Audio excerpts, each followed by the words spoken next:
A storm strikes a ship carrying Alonso, Ferdinand, Sebastian, Antonio, Gonzalo, Stefano, and Trinculo, who are on their way to Italy after coming from the wedding of Alonso's daughter, Claribel, to the Prince of Tunis in Africa.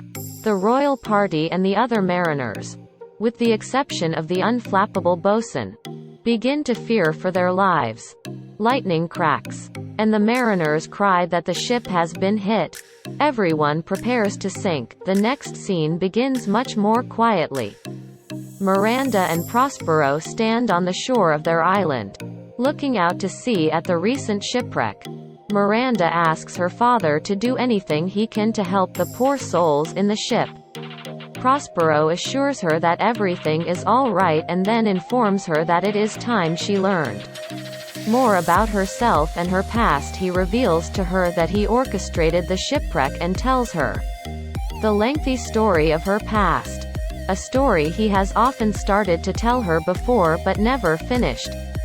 The story goes that Prospero was the Duke of Milan until his brother Antonio, conspiring with Alonso, the King of Naples, usurped his position, kidnapped and left to die on a raft at sea. Prospero and his daughter survive because Gonzalo leaves them supplies and Prospero's books, which are the source of his magic and power. Prospero and his daughter arrived on the island where they remain now and have been for 12 years. Only now, Prospero says, has fortune at last sent his enemies his way, and he has raised the Tempest in order to make things right with them once and for all. After telling this story, Prospero charms Miranda to sleep and then calls forth his familiar spirit Ariel, his chief magical agent. Prospero and Ariel's discussion reveals that Ariel brought the Tempest upon the ship and set fire to the mast. He then made sure that everyone got safely to the island, though they are now separated from each other into small groups. Ariel, who is a captive servant to Prospero, reminds his master that he has promised Ariel freedom a year early if he performs tasks such as these without complaint. Prospero chastises Ariel for protesting and reminds him of the horrible fate from which he was rescued. Before Prospero came to the island, a witch named Sycorax imprisoned Ariel in a tree. Sycorax died, leaving Ariel trapped until Prospero arrived and freed him. After Ariel assures Prospero that he knows his place, Prospero orders Ariel to take the shape of a sea nymph and make himself invisible to all but Prospero. Miranda awakens from her sleep, and she and Prospero go to visit Caliban, Prospero's servant and the son of the dead Sycorax. Caliban curses Prospero, and Prospero and Miranda berate him for being ungrateful for what they have given and taught him. Prospero sends Caliban to fetch firewood. Ariel, invisible, enters playing music and leading in the Ode Ferdinand. Miranda and Ferdinand are immediately smitten with each other. He is the only man Miranda has ever seen, besides Caliban and her father. Prospero is happy to see that his plan for his daughter's future marriage is working, but decides that he must upset things temporarily in order to prevent their relationship from developing too quickly. He accuses Ferdinand of merely pretending to be the Prince of Naples and threatens him with imprisonment. When Ferdinand draws his sword, Prospero charms him and leads him off to prison, ignoring Miranda's cries for mercy. He then sends Ariel on another mysterious mission, on another part of the island. Alonso, Sebastian, Antonio, Gonzalo, and other miscellaneous lords give thanks for their safety but worry about the fate of Ferdinand. Alonso says that he wishes he never had married his daughter to the Prince of Tunis because if he had not made this journey, his son would still be alive. Gonzalo tries to maintain high spirits by discussing the beauty of the island, but his remarks are undercut by the sarcastic sourness of Antonio and Sebastian. Ariel appears, invisible, and plays music that puts all but Sebastian and Antonio to sleep. These two then begin to discuss the possible advantages of killing their sleeping companions. Antonio persuades Sebastian that the latter will become ruler of Naples if they kill Alonso. Claribel, who would be the next heir if Ferdinand were indeed dead, is too far away to be able to claim her right. Sebastian is convinced, and the two are about to stab the sleeping men when Ariel causes Gonzalo to wake with a shout. Everyone wakes up, and Antonio and Sebastian concoct a ridiculous story about having drawn their swords to protect the king from lions. Ariel goes back to Prospero while Alonso and his party continue to search for Ferdinand. Caliban, meanwhile, is hauling wood for Prospero when he sees Trinculo and thinks he is a spirit sent by Prospero to torment him. He lies down and hides under his cloak. A storm is brewing, and Trinculo, curious about but undeterred by Caliban's strange appearance and smell, crawls under the cloak with him. Stefano, drunk and singing, comes along and stumbles upon the bizarre spectacle of Caliban and Trinculo huddled under the cloak.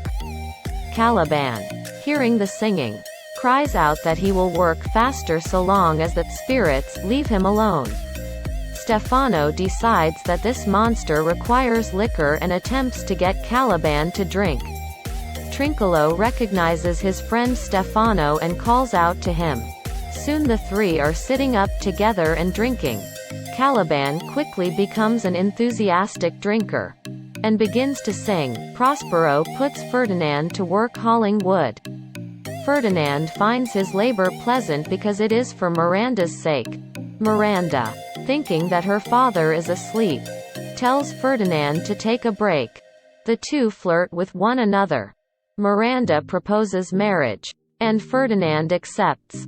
Prospero has been on stage most of the time, unseen, and he is pleased with this development. Stefano, Trinculo, and Caliban are now drunk and raucous and are made all the more so by Ariel, who comes to them invisibly and provokes them to fight with one another by impersonating their voices and taunting them. Caliban grows more and more fervent in his boasts that he knows how to kill Prospero. He even tells Stefano that he can bring him to where Prospero is sleeping. He proposes that they kill Prospero, take his daughter, and set Stefano up as king of the island. Stefano thinks this a good plan, and the three prepare to set off to find Prospero. They are distracted, however, by the sound of music that Ariel plays on his flute and tabor drum, and they decide to follow this music before executing their plot. Alonso, Gonzalo, Sebastian, and Antonio grow weary from traveling and pause to rest. Antonio and Sebastian secretly plot to take advantage of Alonso and Gonzalo's exhaustion, deciding to kill them in the evening. Prospero, probably on the balcony of the stage and invisible to the men, causes a banquet to be set out by strangely shaped spirits. As the men prepare to eat, Ariel appears like a harpy and causes the banquet to vanish. He then accuses the men of supplanting Prospero and says that it was for this sin that Alonso's son, Ferdinand, has been taken. He vanishes, leaving Alonso feeling vexed and guilty. Prospero now softens toward Ferdinand and welcomes him into his family as the soon-to-be husband of Miranda. He sternly reminds Ferdinand, however, that Miranda's virgin knot, I.15, is not to be broken until the wedding has been officially solemnized. Prospero then asks Ariel to call forth some spirits to perform a mask for Ferdinand and Miranda. The spirits assume the shapes of Ceres, Juno, and Iris and perform a short mask celebrating the rites of marriage and the bounty of the earth. A dance of reapers and nymphs follows but is interrupted when Prospero suddenly remembers that he still must stop the plot against his life. He sends the spirits away and asks Ariel about Trinculo, Stefano, and Caliban. Ariel tells his master of the three men's drunken plans. He also tells how he led the men with his music through prickly grass and briars and finally into a filthy pond near Prospero's cell. Ariel and Prospero then set a trap by hanging beautiful clothing in Prospero's cell. Stefano, Trinculo, and Caliban enter looking for Prospero and, finding the beautiful clothing, decide to steal it. They are immediately set upon by a pack of spirits in the shape of dogs and hounds. Driven on by Prospero and Ariel, Prospero uses Ariel to bring Alonso and the others before him. He then sends Ariel to bring the bosun and the mariners from where they sleep on the wrecked ship.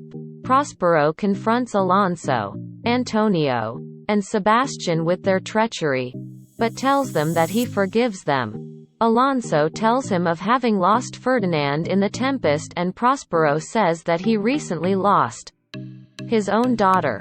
Clarifying his meaning, he draws aside a curtain to reveal Ferdinand and Miranda playing chess. Alonso and his companions are amazed by the miracle of Ferdinand's survival, and Miranda is stunned by the sight of people unlike any she has seen before. Ferdinand tells his father about his marriage. Ariel returns with the bosun and mariners. The bosun tells a story of having been awakened from a sleep that had apparently lasted since the Tempest at Prospero's bidding.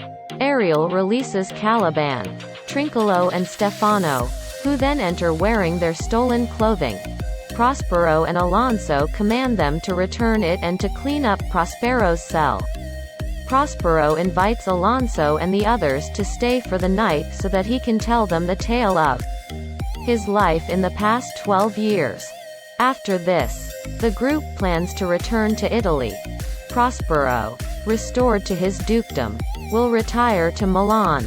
Prospero gives Ariel one final task: to make sure the seas are calm for the return voyage, before setting him free.